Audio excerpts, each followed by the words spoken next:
नमस्कार साथियों। आज हम 11th क्लास की बीएसटी का सेकेंड चैप्टर पढ़ेंगे। सेकेंड यूनिट में फॉर्म्स ऑफ बिजनेस ऑर्गेनाइजेशन। देखिए, इसमें 7 पॉइंट्स हैं। 7 पॉइंट को हम अलग अलग वीडियो में पढ़ेंगे। ठीक है, तो सबसे पहली जो वीडियो है मेरी, उसमें मैं आज आपको बताऊंगी forms of business organisation sole proprietor. Sole proprietor एक अकेला व्यक्ति जो बिजनेस करता है, उसकी विशेषताएं क्या होती हैं, बिजनेस को करने के लिए उसकी विशेषताओं के साथ साथ क्या क्या क्वालिटीज होती हैं, उसके गुण दोष, सभी चीजों के बारे में आज हम इसमें बात करेंगे। दूसरा फॉर्म होता है बिजनेस का पार्टनरशिप ऑर्गेनाइजेशन, और फिर joint Hindu family business.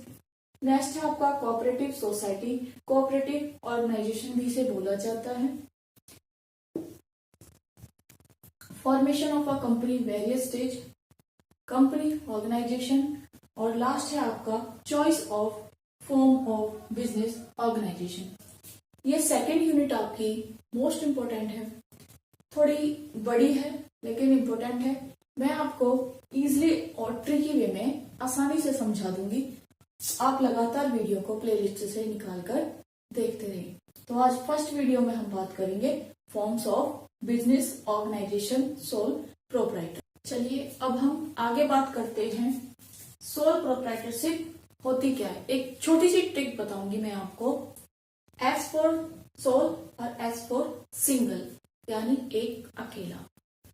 P for proprietor, P for person.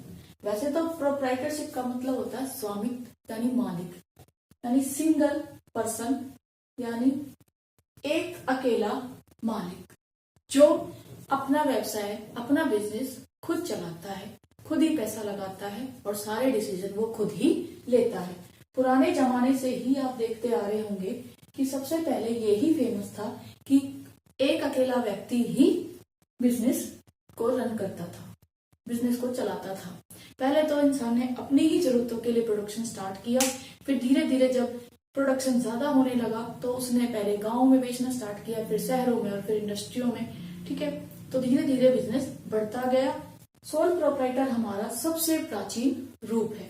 अब इसके बारे में हम आगे पढ़ेंगे। फीचर्स होते हैं विशेषताएं, विशेषताएं प्रकृति, ठीक है, या नेचर। तीनों में से कोई भी क्वेश्चन आपको दे दे, आप ये सारी विशेषताएं वहां पे लिख देना, आपको पूरे मार्क्स मिल जाएंगे। तो वन बाय वन हम इनको डिस्क्राइब करते हैं। फर्स्ट है आपका individual ownership.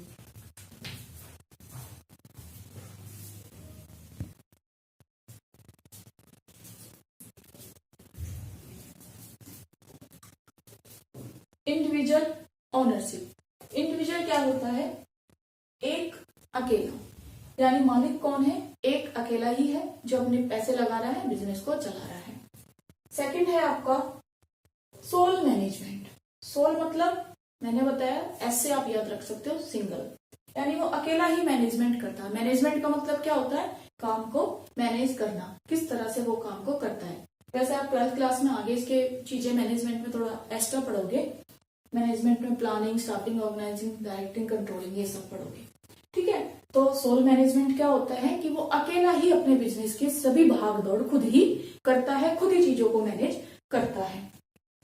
Unlimited liability. Unlimited liability का मतलब होता है कि उसका दायित्व असीमित होता है।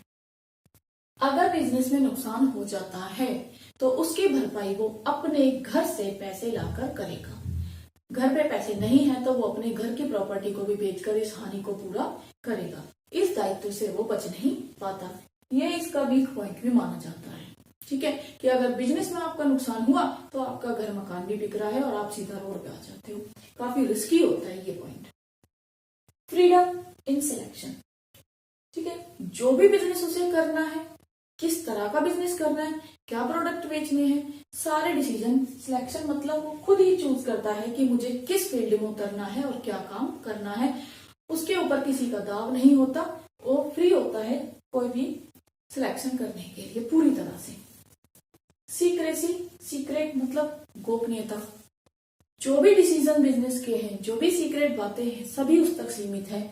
इसमें पूरी गोपनीयता बनी रहती है। ये पार्टनरशिप की तरह नहीं है। पार्टनर में क्या होता है, दो या दो से अधिक व्यक्ति मिलकर काम करते हैं तो सीक्रेट्स दोनों को पता होते हैं, तो दूसरा किसी को भी बता देता है। लेकिन यहाँ इसका प्लस पॉइंट क्या कहता है, प्लस मतलब इसकी अच्छी बात यह है कि इस बिजनेस में पूरा सीक्रेट होता है, क्योंकि वो अकेला ही है मालिक और उसको सारे अपने राज पता है बिजनेस के, वो किसी के साथ शेयर नहीं कर रहा है। ठीक है। नेक्स्ट है आपका no separate legal entity of the business. देखो, सेपरेट होता है अलग और लीगल होता है कानूनी। ठीक है। एंटिटी होता है स्वामित्व ऑफ द बिजनेस, वो बिजनेस से अलग नहीं है।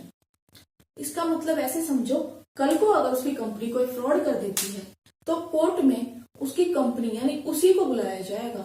आगे जब मैं आपको कंपनी टाइप पढ़ाऊंगी, वहां पे कंपनी और बिजनेस दोनों को अलग अलग माना जाता है। कंपनी और वो बिजनेस का मालिक दोनों को अलग अलग माना जाता है। ठीक है। तो यहाँ पे वो जिम्मेदारी से नहीं बच पाता। जो भी उसका नुकसान वो जो करता है उसकी भरपाई उसको खुद ही करनी पड़ती है। तो सारी जिम्मेदारी उसको खुद ही उठानी पड़ती है। उसका अस्तित्व उसके द्वारा चलाई गई कंपनी से अलग नहीं माना जाता। ये सोल प्रोप्राइटर में एक माइनस पॉइंट की तरह भी आप इसे ले सकते हैं। ठीक है। नेक्स्ट है आपका अनडिवाइडेड रिस्क। जितना भी लाभ होता है वो सारा वही लेता है। उसी प्रकार जितनी हानि होगी यानी जितना रिस्क होगा, जितना नुकसान होगा, वो खुद ही बेयर करेगा, कोई से और टॉलरेट नहीं करेगा। ठीक है। यानी सारा लाभ भी इसका तो सारा जोखिम भी इसका। जो भी हानि होगी ये खुद ही उठाएगा। लास्ट है आपका suitable for some specialised business. कुछ स्पेशल बिजनेस हैं जिनमें ये सोल प्रोप्राइटर काफी टाइम से चलता आ रहा है, जैसे कि एग्रीकल्चर ले लो, किसान अपनी खेती खुद ही करता है, खुद ही माल बेचता है। या आप आसपास भी देखते हो, ब्यूटिशियन हो गया, पार्लर या सिलाई का काम, इन सब चीजों में भी ये होता है। और आसपास आप किराने की शॉप भी देखते हो, वो भी सोल प्रोप्राइटर ही रन करते हैं। और छोटे मोटे उद्योग भी हो सकते हैं जिन्हें एक ही व्यक्ति, अकेला व्यक्ति ही चला रहा होता है। आई होप आपको ये सोल प्रोप्राइटरशिप समझ में आ गई होगी। नेक्स्ट आप ध्यान दें मेरिट्स ऑफ सोल प्रोप्राइटरशिप, कि इस सोल प्रोप्राइटरशिप के क्या क्या गुण होते हैं, क्या क्या फायदे होते हैं। पहला है आपका क्विक डिसीजन। क्विक डिसीजन का मतलब है जल्दी निर्णय लेना। अकेला ही आदमी है, अकेला ही बिजनेस रन कर रहा है, चला रहा है, तो उसे किसी से भी कुछ भी पूछने की जरूरत नहीं होती, तो वो जल्दी ही आसानी से सारे डिसीजन ले सकता है। नेक्स्ट है आपका सेकंड बेनिफिट ऑफ सीक्रेसी। पहले भी मैंने आपको फीचर्स में बताया था कि जितने भी सीक्रेट्स बिजनेस के हैं उसी के पास रहते हैं, वो किसी को शेयर नहीं करता, तो पूरी सीक्रेसी बनी रहती है। नेक्स्ट है आपका थर्ड डायरेक्ट मोटिवेशन।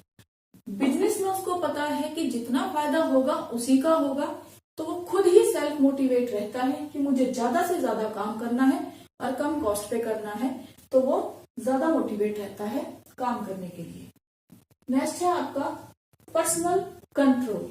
उसका खुद का ही कंट्रोल होता है पूरे बिजनेस पर, तो जो भी वो डिसीजन लेगा बड़े सोच समझकर लेता है, वो अपने बेनिफिट को देखता है और पूरी इफिशिएंसी यानी कम टाइम में ज्यादा से ज्यादा काम करता है, कम लागत पर करता है, सभी बातों का वो ध्यान देता है। नेक्स्ट है आपका इजी फॉर्मेशन। इजी फॉर्मेशन का मतलब है स्थापना करना। बिजनेस की स्थापना वो आसानी से कर लेता है, इसके लिए कोई ज्यादा रजिस्ट्रेशन या लीगल फॉर्मेलिटी की आवश्यकता नहीं पड़ती। लेकिन कुछ बिजनेस ऐसे हैं जैसे कि आप डॉक्टर की दवाई जो होती है, तो मेडिकल वगैरह ओपन कर रहे हो तो उसके लिए लाइसेंस लेना अगर जरूरी है, तो यहाँ पे वो फॉर्मेलिटी उसको पूरी करनी होती है, जो कि आसानी से हो जाती है। अब मेरिट्स होती है गुण। गुण के साथ साथ यानी कुछ अच्छी चीजों के साथ साथ बुरी चीजें भी होती हैं, तो उन्हें बोलते हैं लिमिटेशंस या कमियां। एक सोल प्रोप्राइटर में कुछ कमियां भी पाई जाती हैं। एक सोल प्रोप्राइटरशिप की क्या कमियां हैं, उन्हें हम वन बाय वन डिस्क्राइब करेंगे। फर्स्ट है आपकी limited source of capital. Capital होता है पैसा। एक अकेले आदमी के पास लिमिटेड ही साधन होते हैं और उसे कम ही पैसों से बिजनेस स्टार्ट करना पड़ता है। Unstable existence. एग्जिस्टेंस का मतलब होता है जीवित रहना, यानी बिजनेस कब तक चलेगा ये बात अनस्टेबल होती है, पता नहीं होता, क्योंकि ह्यूमन लाइफ भी एक पानी के बुलबुले के समान है। कब किसकी डेथ हो जाए कुछ कहा नहीं जा सकता। ठीक है, उसी तरह अगर वो अकेला ही मालिक है, अकेला ही कंपनी को चला रहा है, कभी उसकी तबीयत खराब हो जाए तो भी उसकी कंपनी सफर करती है, या वो बीमार हो जाए तो भी सफर करेगी। इन केस ऑफ डेथ, अगर उसकी डेथ हो जाती है तब तो बिजनेस बंद नहीं करना पड़ जाता है। तभी कहा है कि अनस्टेबल एग्जिस्टेंस। ठीक है, कि जो बिजनेस है उसका अस्तित्व कब तक रहेगा ये फिक्स नहीं है और ये स्टेबलाइज नहीं किया जा सकता। नेक्स्ट है अनलिमिटेड लायबिलिटी। ये इसका जबरदस्त खतरनाक पॉइंट है, लिमिटेशंस यानी इसकी कमी, जिसमें ये कहता है कि अगर बिजनेस में नुकसान हो रहा है तो उसकी भरपाई करने के लिए इसको अपनी प्रॉपर्टी तक बेचनी पड़ती है, जिसके कारण ये भारी मात्रा में नुकसान उठाता है। तो अनलिमिटेड लायबिलिटी काफी खतरनाक होती है। Unbalanced management. मैनेजमेंट में मैंने आपको बताया कि काम को प्रोडक्शन करने से पहले प्लानिंग से लेकर मार्केट एनालाइज करने तक, उसके बाद में माल को बनाने के बाद, सेल करने के बाद, कस्टमर को सेटिस्फाइड करने तक की सारी कामों को करने का मैनेजमेंट एक अकेला व्यक्ति परफेक्ट नहीं हो सकता, जिसकी वजह से अनबैलेंस मैनेजमेंट होता है। क्योंकि ये अकेला व्यक्ति ही सारी स्किल्स में अच्छा नहीं होता, जिसकी वजह से इसको कई बार नुकसान भी उठाना पड़ता है। आई होप आपको सोल प्रोप्राइटरशिप समझ में आ गया होगा। आपके 11th में सोल प्रोप्राइटर में से सिर्फ यही पूछा जाता है कि ये होता क्या है, एक इसकी डेफिनेशन पूछी जाती है, फीचर्स मैंने आपको बता दिए वो पूछे जाते हैं, और प्लस में मेरिट्स और लिमिटेशंस। ठीक है, इतना ही आपके सिलेबस में दिया हुआ।